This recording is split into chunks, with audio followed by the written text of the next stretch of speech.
poke it out, poke it out, daddy, poke it out, poke it out. Oh, she passed away? Oh. All right. Playboy, playboy, playboy, playboy, playboy.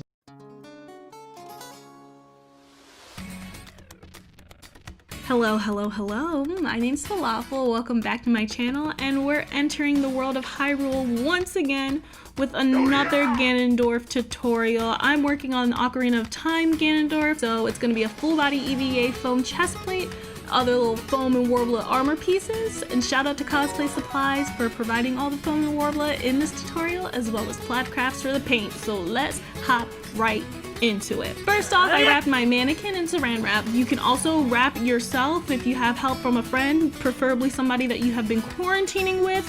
Safety first, y'all. I cover one half of the wrapping with duct tape for the pattern. I only do half because you can mirror cut two of each pattern piece that you make for both the left and right sides of the armor, so it'll be perfectly symmetrical that way. You can cover from front to back, center to center, and then with a Sharpie, I sketch out the shape of the armor and where all the pattern seam lines will be.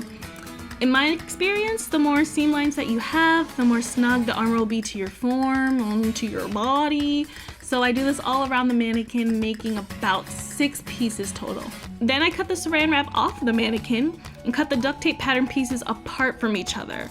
I recommend if you are new to this and you want it to be super precise, super perfect, draw little registration marks along the pattern lines before you cut them apart, so you know exactly how they fit against each other. I am lazy, I know my truth, okay? So I opted out of this method. Then I trace the duct tape pattern pieces onto plain paper, label each piece and how they fit to each other. Transferring the duct tape pattern pieces onto paper makes it easier to edit and adjust for the test fitting that you'll do later. Using masking tape, I tape the pattern pieces to each other so that I can test fit it against my body, making darts and adjustments along the way so that it does fit exactly how I want it to. You can see my adjustments in the blue marker. Once the pattern is finished, I transfer each piece twice, again mirrored, onto this 1/4 inch EVA foam from Cosplay Supplies using a ballpoint pen. Because Ganon's armor is so curved to his body, oh my gosh, I like using thinner EVA foam to help hold those shapes.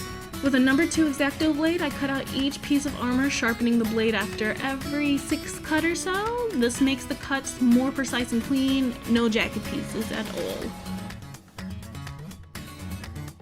And now I have all of my foam armor pieces. And using contact cement, I apply it to all the edges of the foam.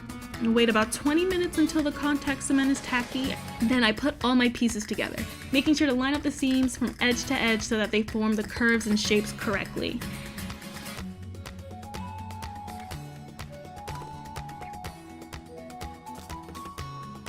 And there's the base for the chest plate. I use all these same techniques for making the gauntlets, thigh armor pieces, knee armor pieces, shoulder plate, collar thingy, what have you. I made the chest plate open from the back, so that's where the attachment's gonna go, and it's gonna get covered by the cape so nobody can see it. Ooh, let's make some fake abs. Ganondorf puts work in, he is ripped. He has abs for days. My abs are in hibernation, so we're just gonna fake it. I patterned out the general shape of abs. I had to Google ab muscles because I ain't never seen an ab in real life, so this is as close as we're getting. This is really fast, so I'll try my best to describe what's happening. I'm tracing the abs onto the inside part of the armor, not the outside that I'll show to the world, the inside part. Once I do that, I lightly cut about halfway into the foam, following the ab tracings that I made. Do not, I repeat, do not cut out the abs or cut all the way through the foam. Then using a heat gun, I heat up all those cuts that I just made so that they expand. And with some round object, I use scissor handles. I pressed into the abs while the foam was still hot, rounding out and shaping the abs so that they show on the outside. Now my camera conveniently went out of focus here, so lastly, I filled in all those original cuts with hot glue and then hold the seam open and apart while the glue dries. This will make the ab lines defined on the outside of the armor. So this is what the inside looks like. It's not pretty, okay? It looks wild, but then you see the outside and it looks like little abdomens. Ooh, somebody's been doing the Chloe Ting workout, I see. I've shown this in past tutorials, but for armor trims, I use two 45-degree angle cuts in the opposite directions on long strips of foam. You can see right here the direction 45 on both sides.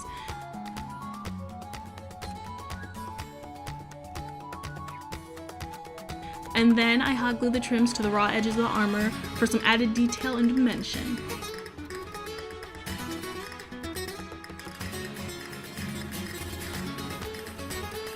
For more specifically designed trims, I trace the edge of the armor piece that the trim is for onto a sheet of paper, draw out the detailed trim, transfer it onto foam, cut out the trim as a whole piece, and then glue it onto the armor. I still use the beveled 45-degree edges so it looks a little fancier. For single strips of trims, when I hit a corner, cut the trim at a 45-degree angle from the corner of the foam that the trim is on. Then with a new piece of trim that I also cut at a 45-degree angle, I line them up to make sure they fit snugly together before gluing it down. This helps to make the seam less noticeable before even getting to sanding and filling it later on. And boom, trims! These trims are specific to Ganon's designs, but honestly, trims make any armor piece look way more detailed and lively without that much effort, honestly. Even on smaller pieces, trims help. They make it look cool. I used 2mm craft foam for these small details and added them all over Ganon's armor.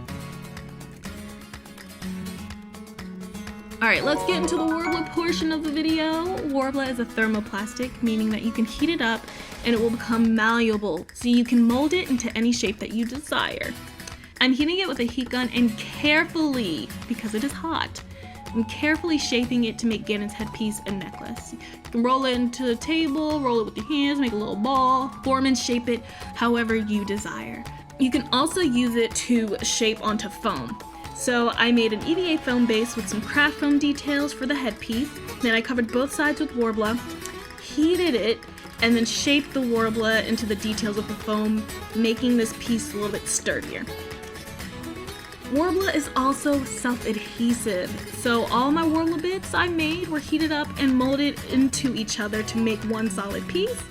And lastly, and this is my favorite little thing to do, I made a mold out of Worbla, first shaping it onto EVA foam diamond that I made. I used it as a mold for foam clay. Foam clay is just how it sounds. It is clay that hardens and dries into EVA foam. So I put a bit of foam clay into the Worbla diamond that I made, let it dry for a little bit, and pulling it out, making a bunch of tiny diamonds to go all over Ganondorf's armor. Once everything was built, I sanded down all the seams with a Dremel so that they were as smooth as possible. I know for time's sake, I've definitely done this before, it can be tempting to use a Dremel on one of the higher settings, but if you want it to be smooth and not super bumpy, use the slower settings. It takes longer, but it looks so much better in the long run, trust me. I wanted to make the chest plate and thighs look a little bit more textured and leathery almost, so while heat sealing the armor, priming it for paint, for those texture pieces I also balled up some aluminum foil and pressed it into the foam while the foam was still hot, creating these nice little crease marks. Now, originally, when I went to seal all the seams, I used liquid nails into the cracks with a wet paintbrush because A, that was all I had at the time, and B, I wanted to test it. And while it did look better than I expected, some seams are still pretty obvious and a little drastic looking, so I did fill them later with quick seal and a wet paintbrush. And finally, I primed all the pieces for paint. For the Worbla pieces and the smaller foam armor pieces, like the shoe covers and the knees that I made, I brushed on about 3 layers of Flexbond, also from Cosplay Supplies. It's a primer specifically for Worbla, but it can also be used onto foam. Flexbond really makes a smooth canvas for the Worbla, so when it's painted, it looks like this. It's great for priming too without losing the details that you put into your Worbla. For larger pieces, I sprayed them with about 3 coats of Plasti Dip. Please either do this outdoors or in a well-ventilated area with a respirator. Keep your lungs safe, y'all. For all the silver pieces of armor, I used Rust-Oleum's hammered silver spray paint, about 2 to 3 coats. I loved the hammer textured for the iron armor pieces. I also used their hammered brown spray paint as a base for all the brown armor pieces, again for that added texture. For the iron armor pieces, I used Apple Barrel's matte black paint to paint all over the silver pieces, and then wipe them off with a paper towel for a weathered metal look, getting into all the creases and edges. I also used this absolutely gorgeous folk art treasured gold paint for all the spikes and studs on the armor, giving it such a brilliant shine. Oh my god.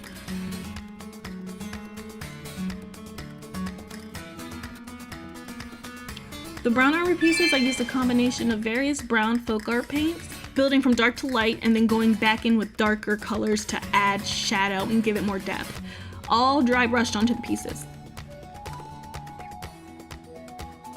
Here's all the folk art paints I use for detailing the armor. The brushed metal line is perfect for iron armor pieces. And here's the gradient that I use for the browns, again building from dark to light, with the apple barrel antique white for all of the trim. And lastly, with fabric markers, I added tiny little details and shading to achieve this. Look at it. Let me know in the comments below if y'all want an in-depth armor painting tutorial in the future. If y'all want it, I will give it to you. Alright, and here's the armor pieces all together for the full cosplay. Now, I know you may be wondering, okay, this is cool or whatever, but how the hell do you put everything on? Let me tell you, audience. I use large 8mm snap buttons for a majority of my armor attachments, sewing them onto thick, stiff pieces of felt and then gluing the felt directly onto the armor. They just pop right on, look at that. I sewed snap buttons onto the cape as well and other fabric parts of the armor, the belt, the collar, so that it just attaches itself to the armor. And for the back, I used E6000 to glue a long 22-inch separating zipper to the back seams of the chest plate, so it zips right up the same way a dress would. And honestly, I make my gauntlets and thigh armors fitted with a slightly larger opening so that they just slip on. And there it is. I was gonna try to do the Doria, but I knew it wasn't gonna sound right, so I stopped myself. Thank you so much for watching. As always, you can follow me on all my socials, Phalafel Cosplays, everywhere except for Twitter, because they won't let me have that final S and it's petty. Big thanks to Cosplay Supplies again for providing all the foam and Worbla use, and to Plaid Crafts for all of the paint.